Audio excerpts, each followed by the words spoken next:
The first episode Mike ever appeared in, back in season 2, was when the character of Jane died. The original idea was for Saul Goodman to come and clean up the death scene.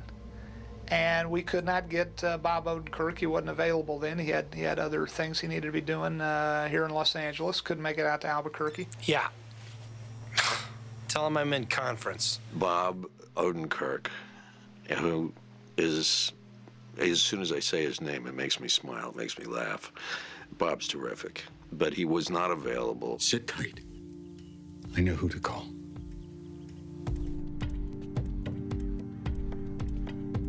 So we created the character of Mike the Cleaner for that episode. Saul Goodman sent me.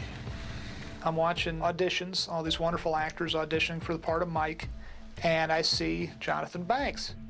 Vince and Tom Schnoz had been big Wise Guy fans from 1,000 years ago. And I'm thinking to myself, oh my God, this is the guy from Wise Guy, one of my very favorite shows during college.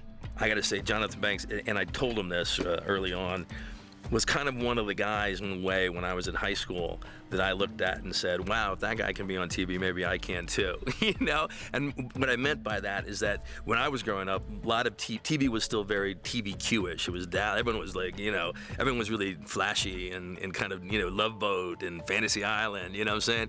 And he was one of the first guys I saw on TV in Wise Guy who was a guy. Mike the Cleaner, thereafter to be known as Mike Ehrmantraut, has become yet another integral character to Breaking Bad. Mike fit well. Mike and I got up together. Mike and I had a good time together. Say it, please. I woke up, I found her, that's all I know. We all want to be Mike. Come on, Mike fixes things. Mike's there. Mike does it. Ain't tough. You're in the home stretch. As we went into season 5, we knew we had the story of Mike to wrap up.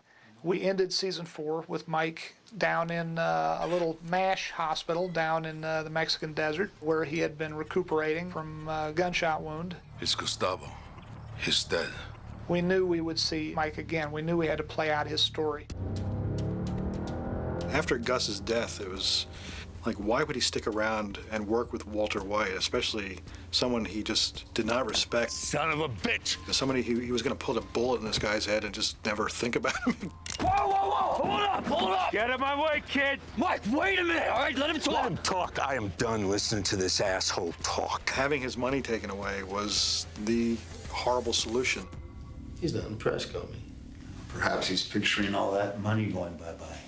He wants to leave a legacy for his family, just like Walt does. I mean, this is where he's connected with Walter White, and they both want to leave something behind and make all this shit that they've gone through, make it mean something. You still plan to move forward? Yes, we do. I've reconsidered.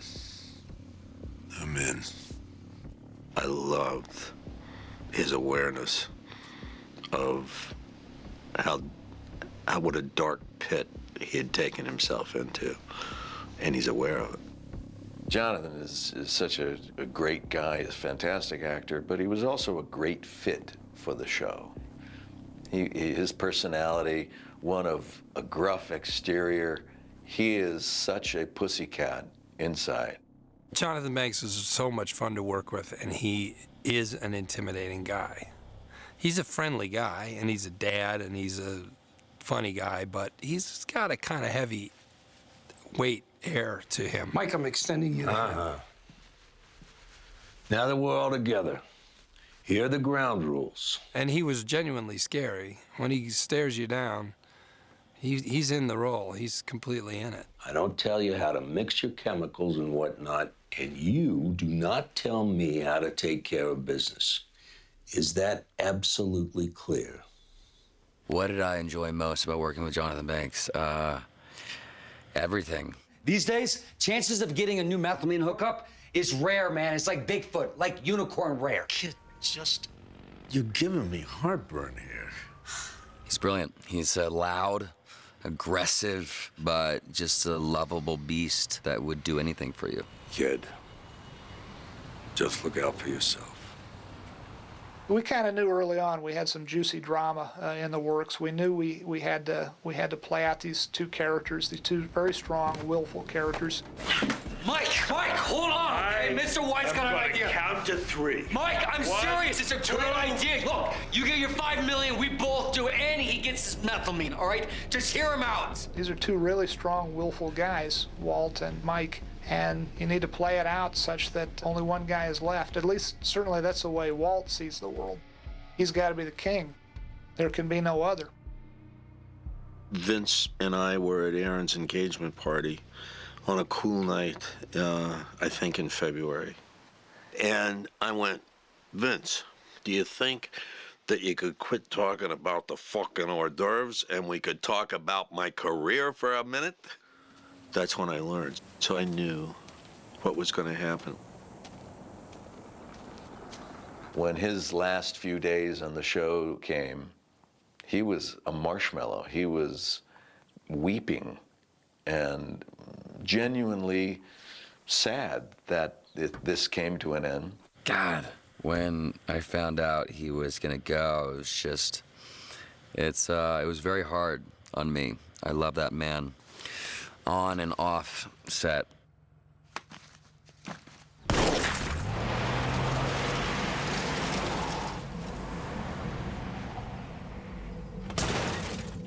You know, it's funny because we were running out of daylight. There was a lot going on. It was really, really a lot going on. And Michael Slovis, everybody else going, we're losing the light, we're losing the light, we're losing the light.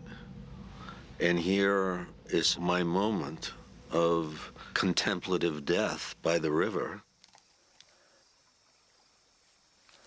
And holding on to that as an actor, just trying to do justice to that character. That was, it wasn't easy that day. I'm sorry, Mike. This whole thing could have been avoided. Shut the fuck up. Let me die in peace.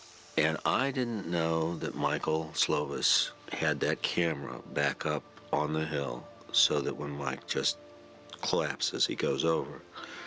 And it was so exactly the right thing to do, I think.